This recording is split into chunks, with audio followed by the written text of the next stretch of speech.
What haircut layers should you be getting if you have shorter hair and finer hair? So people with fine hair and thin hair, now there is kind of a difference. Thin hair is just basically the hair strand itself, the density. It could be very thin or AKA fine. There's a difference between having fine or thin hair and thinning hair. If your hair is thinning, AKA you're losing your hair, right? That's what it comes down to. You can have, kind of like this mannequin right here, a ton of hair, but the actual hair strands can be very, very fine, very, very thin. Sometimes you can have lost a lot of density, so your hair may look like it's thinning, but you still have like quite a bit of hair. So what haircut layers should you be getting if you have that situation? Most of the time, people always seem to go to a shorter haircut, especially women. If you're watching this and you've got an issue with your hair being a little bit shorter, even as myself, a 30+ year professional, I've always tended to go towards cutting hair shorter like this, because as the hair is shorter, you're able to kind of make it a bit more fuller, poof it up a little bit more, create volume using specific types of products. You can kind of manipulate the hair a bit more. As the hair gets longer, it becomes a little more difficult to camouflage things.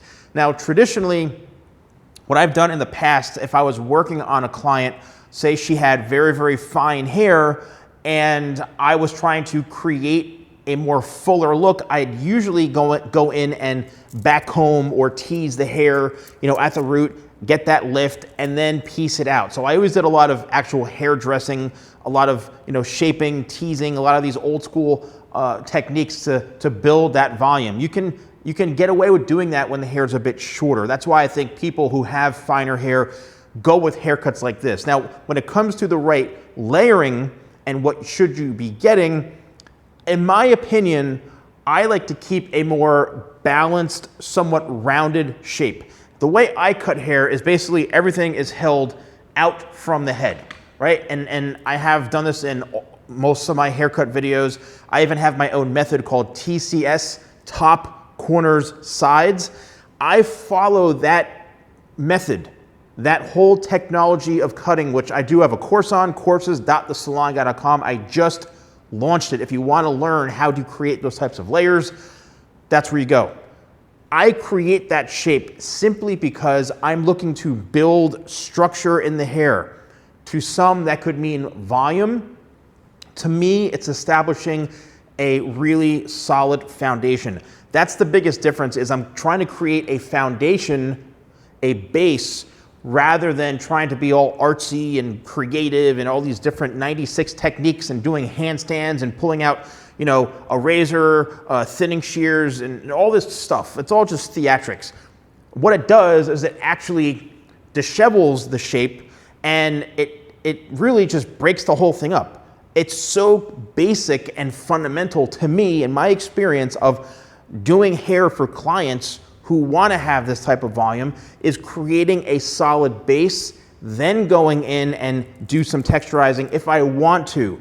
But if you don't have the base shape, the foundation, which is out from the head, then I think the haircut will actually, or could potentially, lose volume. If you have a more square shape, that means it's going to lay very flat in the corners, because what happens is, think of a box. Here's the top right here, and then when you go to the corner is left, meaning this hair will stretch this far and then weigh this down. So it's gonna look very flat in through here. Do you wanna have a haircut like this, or do you wanna have the opportunity to get fullness like I'm doing on this side? Okay, so you choose. That's why I tend to go with this side. I'm creating more fullness and more volume. If you go with a triangular shape, that could work. It just depends on what you're doing. Where do you need that volume? Say, for example, you want to have volume in through here. So what I would do is create a haircut to where it's shorter, and then I might over direct everything to go shorter to longer. So I know for a fact I can create that volume into like an angled bob or something. So I'm working that shape in. What it really comes down to, folks, is having the right hair professional understand these things so they can apply them to your hair. And then lastly, what it comes down to is products. I try to keep things very, very simple. You do have a lot of options. If I were to blow dry this hair, this mannequin right here, the first thing I would do is Tidal Wave, my volumizing sea salt spray. Tidal Wave, it's my best selling product. It's a phenomenal product. You only need a handful of sprays. So what I would do is hold the hair up once, spray here, I'd spray here, spray here, spray here, maybe 4 or 5 spritzes, and then work that product through, lift the hair from the root. And then I would blow dry it. Blow drying it, depending on what you want. I'd probably use my smaller 2-inch ceramic ionic round brush, which all these, if you click view products, you can purchase them right here on YouTube, coming from my store. And I would then blow dry it, get that fullness, whatever shape you want. Then depending, I might use a hair powder of mine, maybe Beach House, sprinkle a little bit in, just little dabs towards the root area, fluff it up, and then finish it off with hairspray. Hairspray, like my Locked XL hairspray, you need something that's going to lock in that hair. That's what the whole thing is for. It's building that foundation from the haircut, then the products, spray it, set it and forget it, and you should be good. So the right layers are basically depending on what kind of haircut you want. But if you get the wrong layers for shorter, finer hair, it could actually do the opposite for you, where the haircut's working against you rather than for you. Let me know in the comments below if you've had any challenges with finding someone who can give you the right haircut shape. What are you struggling with when it comes to your shorter hair or finer hair like this? Thank you so much for watching. I'll see you soon.